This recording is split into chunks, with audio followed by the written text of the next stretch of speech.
विशेष म्हणजे असं आहे मित्रांनो की ही जी कपाशी तुम्हाला दिसते या कपाशीला ही कोरडवाहू कपाशी आहे. म्हणजे हिला पाणी बिलकुल नाही, पण तरी पण बघा कपाशी किती मस्त आहे. आणि हे जे शेत आहे हे मी तुम्हाला मागच्या व्हिडिओमध्ये जे शेत दाखवलं होतं त्याच्यापेक्षाही लाल मातीचं शेत आहे. आणि ह्या लाल मातीच्या शेतामध्ये बघा कपाशी किती छान आहे. आणि आता माझ्या मुंडक्यावर बरोबर एक कपाशी तुम्हाला या ठिकाणी दिसते. आणि त्या कपाशीला विशेष म्हटलं म्हणजे आता पावसाची एवढी गरज आहे मित्रांनो, कारण गेल्या 8 दिवसापासून पावसाने विश्रांती घेतली. तर सर्व शेतकरी चिंतेमध्ये आले आता की पाऊस नेमका येतो कधी. आणि आज सकाळपासून थोडं वातावरण झालं तर पावसाचं, पण मग आता थोडं वातावरण चेक झालं आहे. तर आपल्याला या ठिकाणी पावसाची खूप गरज आहे. पाऊस जर नाही आला मित्रांनो तर हा जो कपाशीवरचा जो माल आहे त्याची पुढी पाती गळून जाऊ शकते. आणि गळणारच, कारण ऐन वेळेस जर पाणी गेला तर हे खूप आपल्यासाठी वाईट गोष्ट आहे.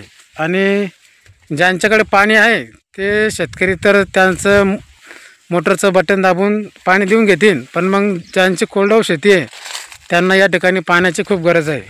बघा मित्रांनो किती कैऱ्या तुम्हाला या ठिकाणी दिसत आहे. एका एका डंगीले किती कैऱ्या आहे बघा. हे बघा पूर्ण झाड तुम्हाला कानं करून दाखवतं आहे. आणि मित्रांनो ही जी बिजबाई आहे हिचं नाव धनदेव आहे. आम्ही जवळपास 2 व्हरायट्या या ठिकाणी लावल्या आहे. एक धनदेव आणि जंगी. हे बघा बघा किती कैऱ्या तुम्हाला या ठिकाणी दिसता येते. आणि कैऱ्या पूर्ण पक्क्या झाल्या आहे. हे बघा पूर्ण कपाशीला अशा म्हणजे एकदम गच काढून कैऱ्या आल्या आहे. आणि कपाशी कोरडीची आहे, पाणी बिलकुल दिलं नाही, पण या कपाशीला माल बघा. आणि असे बरेचसे झाडे मी तुम्हाला या ठिकाणी दाखवणार आहे. आणि त्या झाडाच्या ज्या कैऱ्या आहे, जे बोंडे मी तुम्हाला या ठिकाणी मोजून दाखवणार आहे. हे बघा 1 2 इकडं 3 4 5 6 7 8 खाली बघा 9 10 आणि इकडच्या साईडनं 11 12 13 14 15 म्हणजे अशा बऱ्याच तुम्हाला जवळपास 30 ते 40 कैरी या ठिकाणी तुम्हाला दिसेल. आता मी एक कैरी काही मोजून तुम्हाला दाखवत नाही, पण मी तुम्हाला पूर्ण झाडाचे जे फोटो आहे ते मी तुम्हाला व्हिडिओमध्ये सर्व दाखवतो आहे. बघा अतिशय लालताम तुम्हाला या ठिकाणी शेती दिसणार आहे.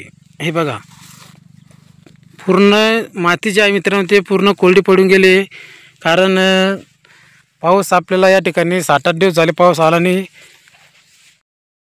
आणि लाल जमीनचं विशेष काय असतं मित्रांनो की त्या जमिनीला वेळेवर पाऊस जर नाही आला तर आपल्या मालाला खूप नुकसान होतं. त्याच्यामुळे मित्रांनो या ठिकाणी आपल्याला थोडं का होईना जे आपली कोरडीची जमीन आहे त्या ठिकाणी आपल्याला एक जरी पाणी असलं तर आपल्याला भरपूर होतं. तर मित्रांनो तुम्हाला जे कोरडी शेती आहे, ज्यांच्याकडे कोरडी शेती आहे त्यांनी काहीतरी करून आपल्या शेतामध्ये बोर करा किंवा विहीर करा किंवा शेततळं करा. सोप्या पर्याय जर म्हटलं मित्रांनो तर तुम्हाला बोर करायचा आहे. आता जवळपास गेल्या 5 वर्षापासून 90% बोरला पाणी लागतं. आणि बोर केल्याच्या नंतर तुम्ही एक छोटासा शेततळा करू शकता.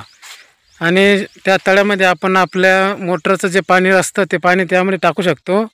आणि आपल्याला आपल्या शेताला एक जरी पाणी बसलं ऐन वेळेवर, कारण पाऊस काही आपल्या हातात नाही हे आपल्याला सगळ्याला माहिती आहे. तर अशा टायमाला आता जे आपल्याला आता हल्लीच पाऊस नाही तर आपल्याला एका पाण्याची अत्यंत गरज आहे. तर आपल्याजवळ पाणी नाही तर या ठिकाणी आपण चिंतित पडतो.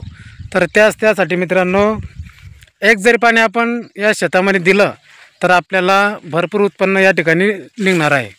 बघा पूर्ण शेत हिरवगार आहे. आणि कपाशी जी जमीन आहे त्या जमिनीपेक्षा काही पटनं कपाशी आपल्याला या ठिकाणी चांगली दिसते. कारण अशी कपाशी अशा लालताम शेतामध्ये विशेष म्हणजे एकदम कोरडी जमीन आणि त्याला पाणी नाही अशा शेतामध्ये अशी कपाशी दिसणं आपल्याला खूप भाग्याची गोष्ट आहे आपल्याला या ठिकाणी दिसते।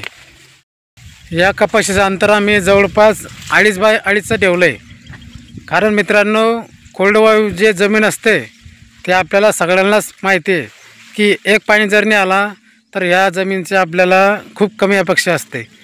त्यासाठी जे कोरडवाहू जे जमीन असते आपण त्या ठिकाणी 2.5 बाय 2.5चा मारा हा ठेवायलाच पाहिजे। कारण 2.5 बाय 2.5चा मारा आपण ठेवला तर कोरड्या जमीनमध्ये माल आपल्याला चांगला निघतो। कारण आपण जेवढी संख्या लावाल तेवढं आपल्याला या ठिकाणी उत्पन्न बघायला मिळेल। आता बरेचसे शेतकरी बांधव त्यांना असं वाटतं की आपण कपाशीचा जो मारा असतो तो मारा आपण थोडा मोठा घ्यायला पाहिजे। हो, मला मान्य आहे की आपण जो मारा असतो तो मारा मोठा घ्यायला पाहिजे, पण तो ठिबकच्या शेतामध्ये तो मारा आपल्याला मोठा घ्यायला पाहिजे। कारण कोरडवाहूचं जे शेत असतं मित्रांनो, त्या शेताला ऐन वेळेवर जर पाऊस नाही आला तर आपली जे कपाशी असते त्याला खूप मोठ्या प्रमाणात झटका बसतो।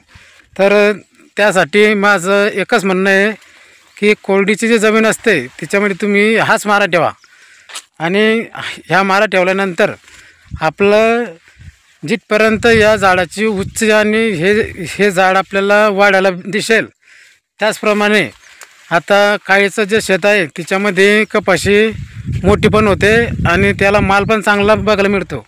कारण का की त्याचं खत, पाऊस, त्याचं सर्व बटन आपल्या हातात राहतं आणि हे कोरडीचं कसं असतं की याचं आपल्या हातामध्ये काहीच नसतं। तर आपल्याला 2.5 बाय 2.5चा माराच या ठिकाणी घ्यायचा आहे।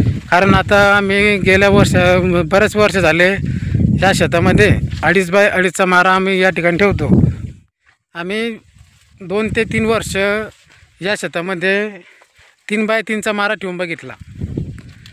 त्या टायमाला माल लिंगत होता, पण आम्ही असं ठरवलं की आपण संख्या जास्त लावू आणि मारा थोडा कमी करू। तर आम्ही गेल्या वर्षी तोच पर्याय करून बघितला, तर आम्हाला रिझल्ट चांगला बघायला मिळाला।